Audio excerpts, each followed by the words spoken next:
저도 저희 와이프를 처음 만났을 때는 아예 하질 못했었어요. 또 가까이에 있었으면 하나 안 갔을 수도 있는데. 안녕하세요, 아이찬들입니다. 오늘은 연애감이라는 거에 초대받아서 저랑 남편이랑 같이 와인하러 왔어요. 가기 전에 배고파서 KFC 먹고 있어요. 뭔가ドキドキ するね. 긴장돼? 조금? 많은 사람이 있나? 모르겠다. 조금밖에 없겠지. 오, 이쁜데? 바베큐 하는 느낌? 바비큐 냄새 나네. 오. 근데 생각보다 사람 많이 어는 것 같은데? 지금 대기 중이에요. 생각보다 외국인들이 진짜 많아요. 저도 외국인이지만 그래서 한국어로 얘기하면 알아들 수 있나? 살짝 걱정이긴 하네. 좀 글로벌한 고양이인 것 같아요. 맛있는 게 많이 있는 것 같아. 켄타키 먹었나? 네, 이렇게 갖고 왔습니다. 너무 맛있어 보이죠? 아이짱은 지금 와인 마시는데 저는 차를 가지고 와가지고 부득이하게 술은 못 먹고 네, 물 먹습니다. 나 더 빨개지는 거 아니야? 그러니까 적당히 먹어. 너무 빨개질 수도 있어. 와인 진짜 맛있다. 비싼 와인만 놔둔 거 아니야? 그냥 점점 많아지고 있어. 아니 요리 진짜 맛있지 않아? 맛있죠? 많이 먹고 있어요. 진짜 맛있다. 오, 쑥밥. 스파이네. Hello everyone. We are Korean and Japanese couple. We married last year.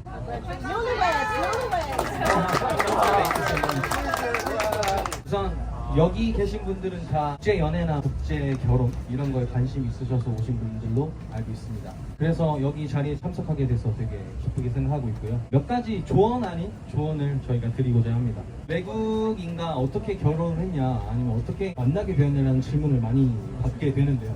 당연한 것 같아요. 이렇게 바다를 가야 바다를 볼 수 있고 산에 가야 산을 볼 수 있으니까 당연히 외국인들이 있는 곳에 가야 외국인을 만날 수가 있는 게 맞거든요. 예를 들어서 해외에 좀 가기 어렵다라고 한다면 여기 국내에서 외국분들이 많이 모이는 곳에 가는 것이 저는 당연하다고 생각하고 그래야 자연스러운 만남이 될 거라고 생각을 하고 저 같은 경우는 운이 좋게 일본에 일을 하러 갔었을 때 자연스럽게 만난 케이스거든요. 그리고 두 번째로 많이 듣는 질문은 언어 문제거든요. 처음부터 이성의 나라의 언어를 잘할 수 있으면 되게 좋겠죠. 근데 대부분은 거의 다 그렇지 않을 거라고 저는 생각을 하거든요. 저도 저희 와이프를 처음 만났을 때는 일본어를 아예 하질 못했었어요. 그냥 용기 있게 라인 알려달라고 한 다음에 무작정 연락을 하기 시작했어요. 자신감이라는 게 제일 중요하다고 저는 생각을 하고요.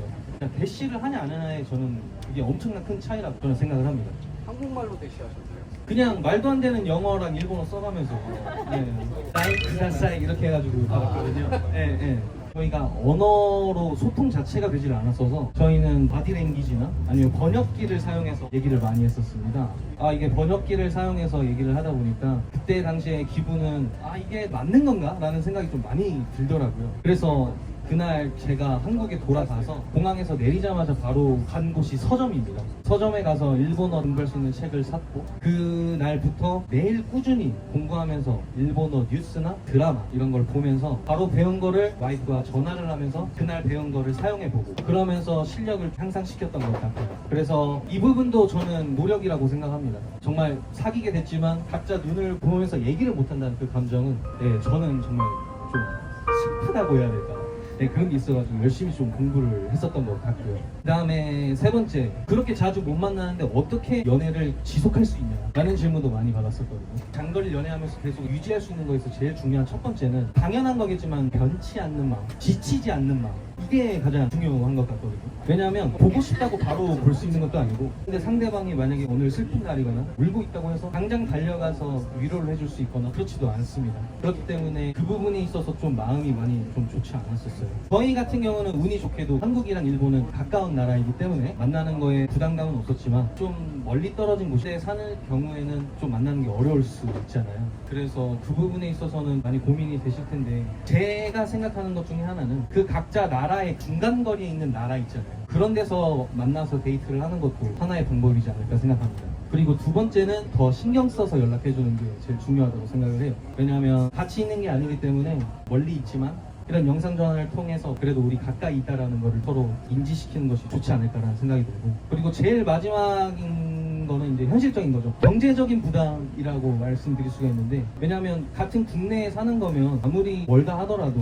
그냥 몇만 원만 내면 기차나 버스 타고 만나러 갈 수 있고, 가까이 살면 지하철이나 버스나 택시를 타고 만나러 갈 수 있는데, 이렇게 외국에 사는 애인을 만나게 되면 무조건 비행기를 타야 된다는 그런 경제적인 부담이 올 수도 있어요. 한국이랑 일본 같은 경우는 그나마 저렴하겠지만 먼 나라의 경우는 비행기 티켓 가격이 거의 100만 원, 200만 원도 할 수 있는 경우니까. 그렇기 때문에 내가 하고 싶은 것을 좀 참아가면서, 내가 이거는 오늘 사고 싶어, 근데 이걸 좀 참고 저축 이런 거 하면서 상대방을 만날 수 있는 데이트 비용을 마련하는 것이 현실적인 부분이지 않나 생각됩니다. 마지막으로 말씀드리고 싶은 건 문화 차이? 문화 차이라는 거는 확실히 있는 것 같아요. 다른 나라에서 살아왔고 또 다른 나라이기 때문에 문화가 다를 수밖에 없기 때문에 이거는 그냥 이해하고 또 이해하고 이해할 수밖에 없다고 생각합니다. 이게 답인 것 같아요. 각자 다른 나라에서 살아왔기 때문에 말하는 말투나 우리나라에선 받아들일 수 없는 문화나 이런 게 있을 수가 있어요. 그래서 이런 부분으로 저희도 처음에 많이 싸우기도 했었었는데, 그런 부분은 오히려 참는다기보다는 확실하게 얘기해주는 편이 좋습니다. 이거는 우리나라에선 용납될 수 없는 거니까 다음부터는 좀 조심해줬으면 좋겠어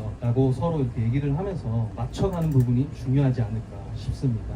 제가 오늘 준비한 내용은 여기까지고요. 질문을 주시면 제가 답을 좀 드릴 수 있도록 하겠습니다. 한국에서 일본으로, 아니 일본에서 한국으로 이렇게 이동해서 만나신 것 같은데 만남의 주기가 어느 정도 있었었는지. 만남의 주기 같은 경우에는 저는 서울에 살고 있었고 와이프는 도쿄에서 살고 있었기 때문에 한 달에 한 번은 만났었던 것 같아요. 그래서 저 같은 경우는 뭐 맥주 마실 거나 치킨 먹으러 좀 아껴가면서 모아서 갔었던 것 같고, 저희 와이프 같은 경우에도 저를 만나기 위해서 그 당시에는 한 투잡 정도를 했었습니다. 원래 하던 일 이외에 아르바이트를 좀 병행을 해서 서로를 만나기 위해서 일을 많이 하면서 그렇게 했던 거죠. 안녕하세요. 네, 안녕하세요. 러블리한 커플 대표라고 네, 반갑습니다. 네. 을 초월한 사랑인데 네.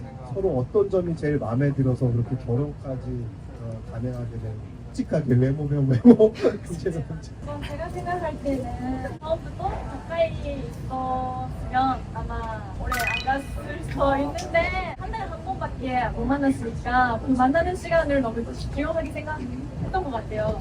그래서 만날 때는 어떻게 재미있게 같이 시간 보낼까, 아니면은 더 이상 말자 뭐 이렇게 뭐 열심히 생각하고 때문에도 좀 오래 가는 것 같아요. 저 같은 경우에는 당연히 와이프 외모 아까 와이프가 얘기했듯이 자주 만나지 않고 한 달에 한 번 보다 보니까 그 애틋함이 더 컸던 것 같아요. 일하는 데 있어서도 더 원동력이 됐었던 것 같고, 왜냐하면 서로 만날 수 있는 거 플러스 여행 이런 요소가 좀 되다 보니까 나 이거 좀만 하면 이제 도쿄 갈 수 있어, 이제 여자친구 나 이거 좀만 일하면 서울 갈 수 있어, 막 이런 것도 있었고. 지금은 커플 넘어서 결혼하셨는데 직장도 있고 가족도 있고 어떻게 해서 지금 한국에 오신 건지 궁금하고, 그다음에 집에서는 어떤 언어를 보통 네. 통하시는지 저희 같은 경우도 한국에서 살지 일본에서 살지 되게 신중히 생각을 했었어요. 당장 큰 요인은 제가 일본에 가게 되면 할 수 있는 게, 당장 할 수 있는 게 편의점 알바 그런 것밖에 안 될 것 같더라고요. 그래서 차라리 제가 더 열심히 해서 돈을 벌 테니 계속 한국에서 거주할진 모르겠지만 당장은 서울에서 좀 거주하는 게 어떻겠냐라고 얘기를 해서, 고맙게도 와이프도 그때 알겠다라고 얘기를 해줬고, 그리고 저희는 그 흔히 말하는 한국어라고 하죠. 네. 한국어랑 일본어 완전 섞여서 얘기합니다. 다른 사람이 들으면 쟤네 무슨 언어 얘기하는 거야 라고 들을 정도로 한국어랑 일본어를 저희 섞어서 해요. 알겠습니다. 자, 박스투 하이천네르 땡큐. ここに参加してる人たちといっぱいお話ししてます